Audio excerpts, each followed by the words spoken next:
नमस्कार, आप देख रहे हैं यूपी टीवी 7 सच की तह तक।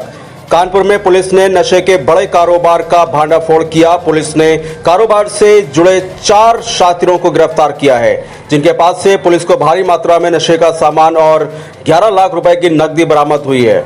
गिरोह का सरगना अभी भी फरार है। यह गिरोह युवाओं को नशे का गुलाम बनाकर अपना कारोबार चलाते हैं। आपको बताते चलें कि कानपुर के काकादेव को कोचिंग मंडी के रूप में जाना जाता है, जहां प्रदेश की ही नहीं बल्कि दूसरे राज्यों से छात्र कोचिंग करने के लिए आते हैं। नशे के कारोबारी इन छात्रों को अपने जाल में फंसाकर कारोबार चला रहे हैं। पिछले दिनों एक वीडियो वायरल होने के बाद पुलिस सक्रिय हुई थी। पुलिस ने नशे के कारोबार से जुड़े 4 शातिरों को धर दबोचा है। पुलिस उनके पास से 27.5 यानी कि करीब 27.5 किलो गांजा और 2 किलो 960 ग्राम चरस, 700 ग्राम स्मैक, बड़ी मात्रा में नशे के इंजेक्शन और दवाइयां बरामद की हैं। पुलिस ने इनके पास से नशे के कारोबार से कमाए गए 11,15,000 रुपए भी बरामद किए हैं। गिरोह का सरगना सुनील शर्मा उर्फ बच्चा फरार चल रहा है। सुनील शर्मा पर 39 मुकदमे यानी कि मामले दर्ज हैं। डीआईजी ने उनकी गिरफ्तारी के लिए टीम का गठन किया है। उसकी गिरफ्तारी जल्द से जल्द होगी।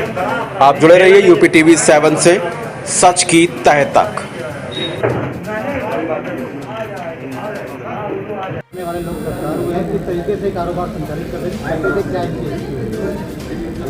देखिए, बहुत दिन से ये संज्ञान में आ रहा था कि इस तरह का नशे का कारोबार जो हमारे अलग अलग क्षेत्रों में है और जो हमारे यंग बच्चे हैं जो कोचिंग सेंटर्स में पढ़ते हैं या स्कूल कॉलेजेस में, इस समय स्कूल कॉलेज तो नहीं खुले हैं, कोचिंग सेंटर्स भी नहीं खुले हैं, लेकिन वहाँ पे जो पढ़ने जाते हैं उनको इस तरह के मादक पदार्थ इजीली अवेलेबल हो जा रहे हैं।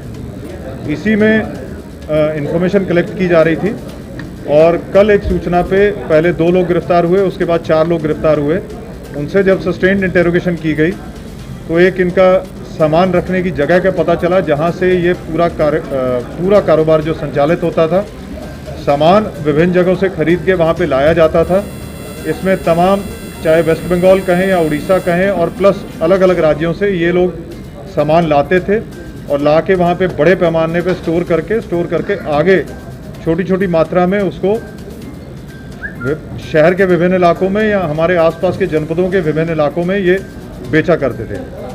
इसी में वहाँ पे हमें स्मैक, गांजा और चरस बरामद हुई। कुछ ऐसे इंजेक्शन्स और टैबलेट्स भी बरामद हुई।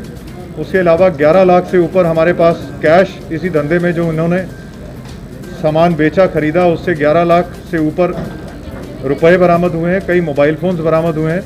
ये मोबाइल फ़ोन्स हमें इनका पूरा नेटवर्क क्रैक करने में मदद करेंगे और प्लस इनसे भी हम सस्टेन्ड इंटेरोगेशन करेंगे तो कुछ और भी इनके नेटवर्क के जो सदस्य हैं उनका पता चलेगा। हमारा प्रयास है कि ये पूरा नेटवर्क हम ध्वस्त करें और ताकि हमारे जो बच्चे हैं नई उम्र के वो इस तरह के नशे में ना पड़ें, उनको हम कंट्रोल करें और जो उनका सही रास्ता है पढ़ के अपने करियर को आगे बढ़ाने का, उस तरफ वो अग्रसर हों। ये हमारा लगातार प्रयास रहेगा और उसी कड़ी में ये एक गिरफ्तारियां हुई हैं, लेकिन अभी इसमें और भी गिरफ्तारियां होनी शेष हैं। जो मुख्य अभियुक्त जिस पे अब तक हमें पता चला है कि लगभग 39 मुकदमे हैं, उसका और आपराधिक इतिहास खंगाला जा रहा है। हमारा प्रयास है कि उसके सारे मुकदमे जितने भी हैं वो हम क्लियर कर लें, उसका आपराधिक इतिहास क्लियर कर लें और जल्द से जल्द उसकी गिरफ्तारी हो।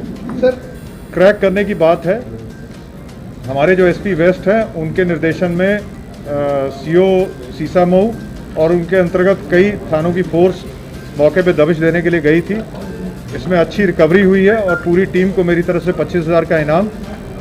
इसके अलावा हम अपनी जो बाकी सिस्टर एजेंसीज़ हैं, जैसे गवर्नमेंट ऑफ इंडिया की नारकोटिक कंट्रोल ब्यूरो है, उसकी भी हम मदद लेंगे ताकि हम इस पूरे नेटवर्क को अच्छी तरह क्रैक कर पाएँ और आगे आवश्यकता पड़ने पर हम ये भी इंश्योर करेंगे कि इस अवैध धंधे में जो भी इन्होंने अभी तक संपत्तियां अर्जित की हैं उसको एनडीपीएस एक्ट के तहत या गैंगस्टर एक्ट के तहत उनको भी कुर्क किया जाए और अगर आवश्यकता पड़ी तो इनको हम और प्रिवेंटिव डिटेंशन करने के लिए पिट एनडीपीएस के अंतर्गत भी इनके खिलाफ कार्रवाई करेंगे। सर, एक सवाल ये है कि काकादेव के कुछ जानकारी।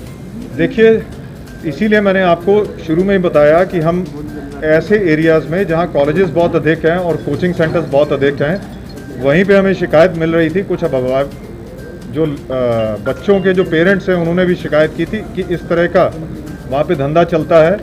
इसी के लिए इन्फॉर्मेशन कलेक्ट कर रही थी हमारी टीमें और आज ये गिरफ्तारी हुई है, बरामदगी हुई है।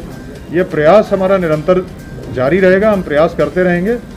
निश्चित तौर पे जब इतने बड़े पैमाने पे चीज़ें वहाँ से बरामद हुई हैं, कैश बरामद हुआ है, तो ऐसा तो नहीं कि यह धंधा आज का चल रहा था, इसको कई महीनों से चल रहे हैं। यही लिप्त 6-7 महीने से कह रहे हैं अपने इंटरोगेशन में। तो और भी पहले से ये वहाँ पे एक जगह को, एक बिल्डिंग को सुरक्षित करके उसमें ये धंधा चल रहा था। ये काफ़ी दिन से वहाँ पे चल रहा है और जितने भी लोग इसमें इन्वॉल्व होंगे उनके खिलाफ सख्ती से कार्रवाई की जाएगी। आरोपी जो सुशील है, पता चला है कि जब ये फरार हुआ था तो इसने पुलिस के ऊपर भी गोली चलाई है। ये पुराना इसका जितना भी आपराधिक इतिहास है उसको, और कल की घटना में जो भी बातें हुई हैं वो बिल्कुल डिटेल में आपको सारी प्रेस नोट के माध्यम से जितनी दी गई हैं, एक डिटेल प्रेस नोट और आपको जारी कर दिया जाएगा और 2 घंटे में, ताकि जितनी भी इसमें इंफॉर्मेशन है वो आपके सामने शेयर की जाए। इसी तरह का कोचिंग के लड़कों पर टारगेट करते थे, तो क्या कुछ कोचिंग भी इस तरीके की है, उससे जुड़े हुए लोग जो टेक ट्रेडर ग्रोह में शामिल हो या कुछ व्हाट्सएप इस तरीके के चिन्हित में जो वो नशे के ये सब सामान उपलब्ध कराते हैं? देखिए इस समय तो क्योंकि कोचिंग इंस्टीट्यूट्स बंद चल रहे हैं कोरोना की वजह से, लेकिन हम पुराने बैक में जाके, क्योंकि पिछले ऑलमोस्ट 4 महीने से 5 महीने से ये सभी कोचिंग इंस्टीट्यूट